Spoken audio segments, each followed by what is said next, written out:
On February the 11th, 1942, in Cook County, Chicago, Malcolm and Dorothy Peterson welcomed their first child, Robert Peterson.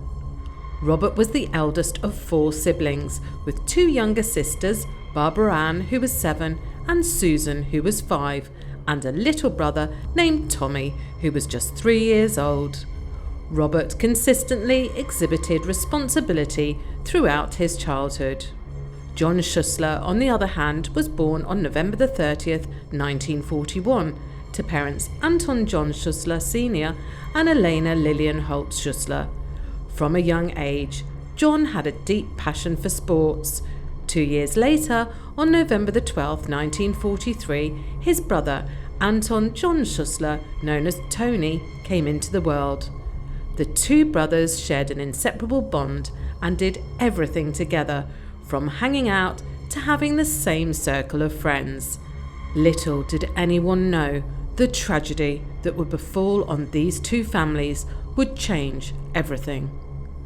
Before we delve deeper into this real-life crime story, we kindly ask you to subscribe to our channel and share your thoughts with us in the comments.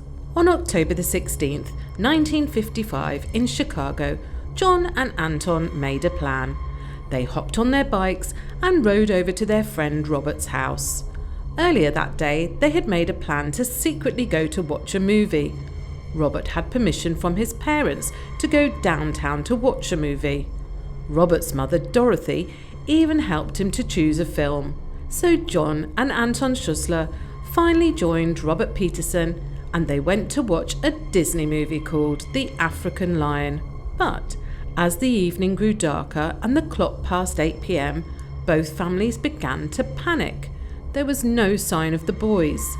Eleanor, John, and Anton's mother contacted the Petersons and was shocked to hear that they had gone downtown. With each passing moment, fear intensified.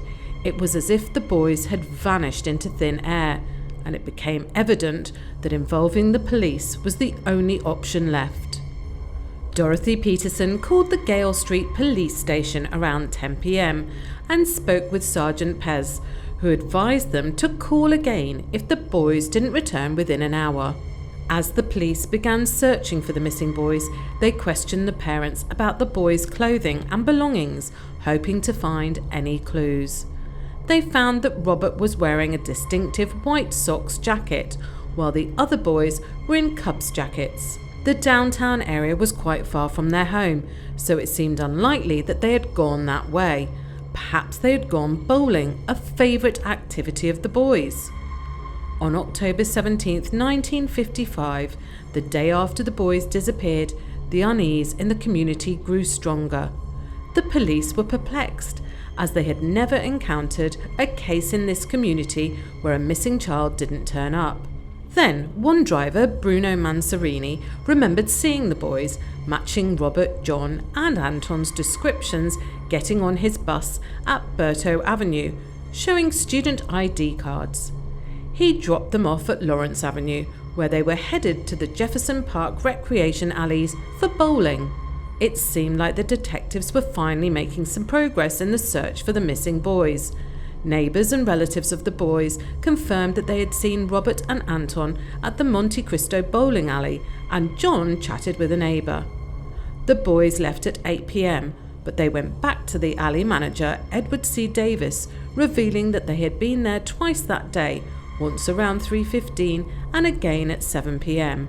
However, there were still gaps in their understanding of what happened. It was frustrating to know they were so close to the boys, but still unable to find them.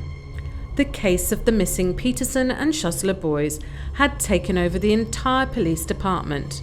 The captain had just reassured the commissioner that they were doing everything they could to find them when the phone rang at 1:15 p.m.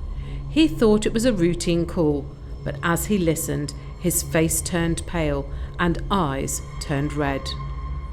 The following Tuesday morning, a liquor salesman named Victor Livingston parked his car in Robertson's Wood, a tranquil place on the northwest side of Chicago. As he sat in his car, about to eat, something caught his eye. A motionless body on the ground. he quickly drove away to find a phone to call the police. Since the bodies were dumped in a 2-foot deep ditch, only one was visible. The detectives had been tirelessly searching for the missing boys, but what they discovered was far more sinister than anyone could have ever imagined. Just 2 weeks before Halloween, the boys were found naked and stacked on top of each other, with Robert's head bearing a ghastly wound that had long since dried.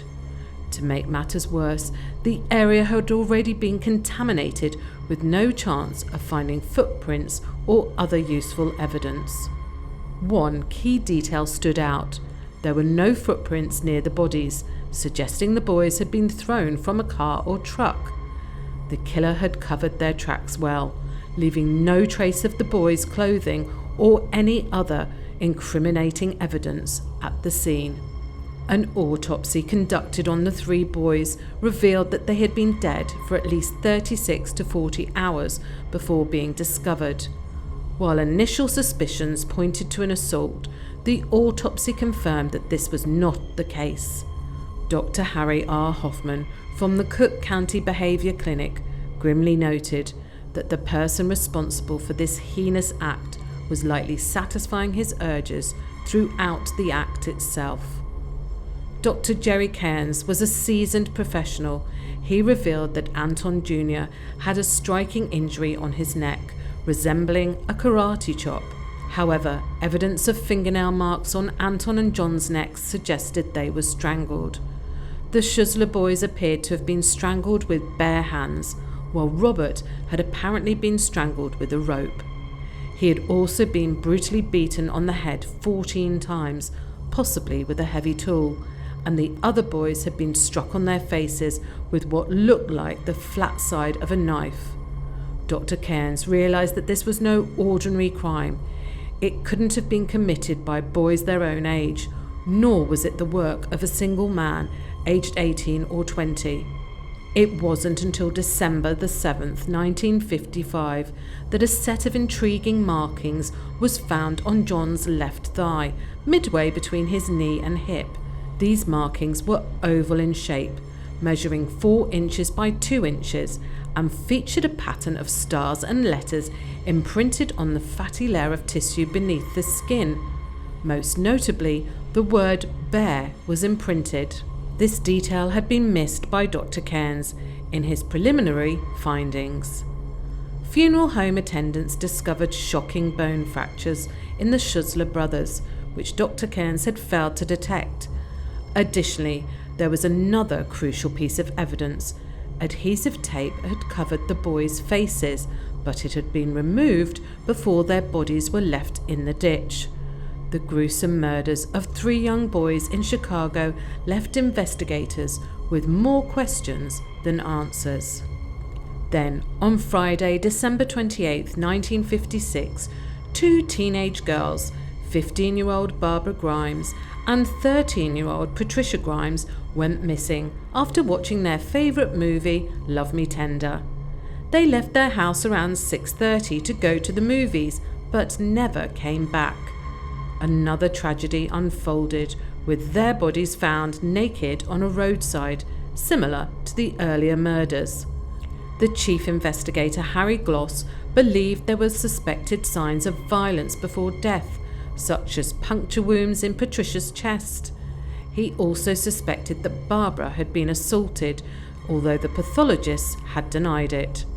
The eerie similarities between the 2 cases led to speculation that the same person might have been responsible for both. Fast forward to 1994, a surprising breakthrough occurred in the case of the missing Peterson and Schussler boys, a cold case that had remained unsolved for decades. The breakthrough came during an investigation into suspected horse killings and the mysterious disappearance of Candy Eris and horsewoman Helen Voorhees Bra on February 17, 1977. Special Agent Jim Grady and his partner, Mr. Ratuno, pieced together clues from the horse racing industry, leading them to an underworld of murderers, arsonists, swindlers, and con men.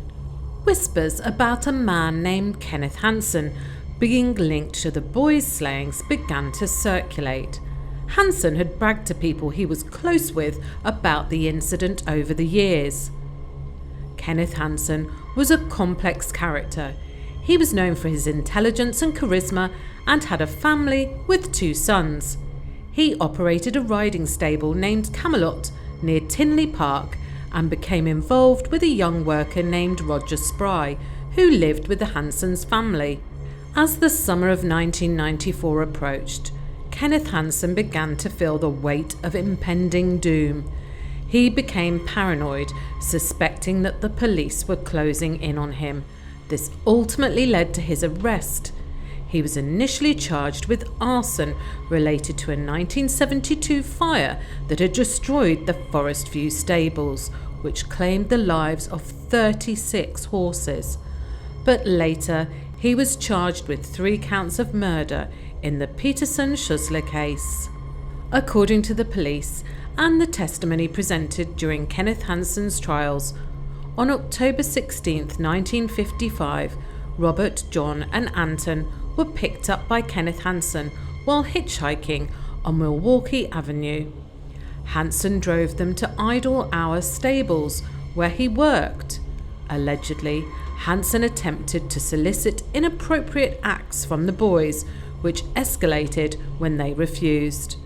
This led to a violent confrontation. Hedy Solano, a witness, heard screams from the stable. Robert and Anton intervened, threatening to report the incident. In the argument, Hansen reportedly strangled one of the boys accidentally and was then forced to kill the other 2 to cover up the situation. After the killings, Hansen, with the help of a friend and possibly a stable employee, disposed of the bodies in nearby forest preserves. Hansen allegedly bragged about the acts and feared his brother Curtis might reveal his secrets, implicating him in the crimes. This theory was presented during Hansen's trials, based on witness testimonies and Hansen's own accounts as reported by individuals who knew him. At the time of the murders, Hansen was 22 years old and he was 61 at the time of his arrest.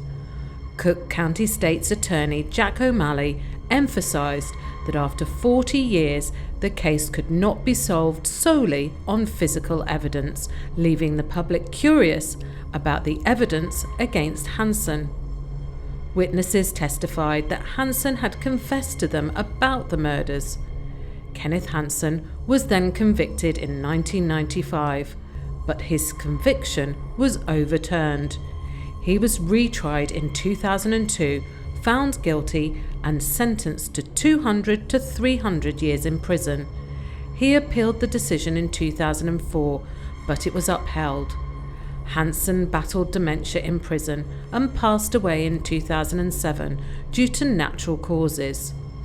The news of his conviction stirred mixed emotions among the public. Some felt relief, while others showed anger. The case may never be completely closed for the families, but the community finally found some solace in knowing that justice had been served after all those years. Was Kenneth Hansen culpable of the incident? What do you think? Share your thoughts in the comments section below. Thank you.